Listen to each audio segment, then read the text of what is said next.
On est 4 fondateurs au départ, trois journalistes et un fan de polar qui n'a rien à voir avec la presse. Voilà, et ça faisait un petit moment qu'on avait envie de créer quelque chose autour du polar, parce qu'on s'était rendu compte qu'il n'existait pas de magazines ou de revues un peu grand public autour de ça, quoi. Et nous, on vient de la presse magazine, Courrier International, enfin du groupe Le Monde, et donc on s'est dit qu'on allait la créer nous-mêmes, quoi, puisqu'on la trouvait pas en kiosque ou ailleurs, et du coup on s'est lancé dans l'aventure comme ça.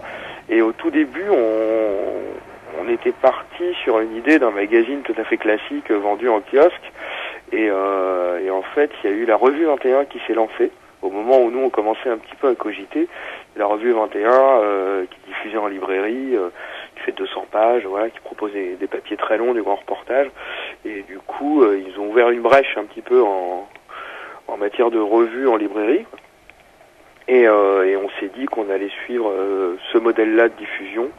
C'était ça qui était le plus intéressant pour proposer une revue qu'on garde dans sa bibliothèque et un bel objet, quoi.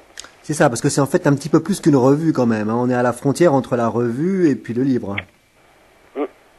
Bah, voilà, c'est l'idée, alors nous on appelle ça un MacBook. Alors les puristes nous reprochent d'utiliser de l'anglais, ou c'est un livre magazine, un magazine livre. Enfin c'est vraiment entre les deux, ouais, effectivement. Et c'est un format particulier, c'est un format presque carré, et qui est pas tout à fait le format d'un livre, et qui est pas vraiment celui d'un magazine. Et donc c'est un peu comme le Canada Dry, quoi. Ça ressemble à un magazine, mais c'est plutôt un livre, ou ça ressemble à un livre et c'est plutôt un magazine, en fait.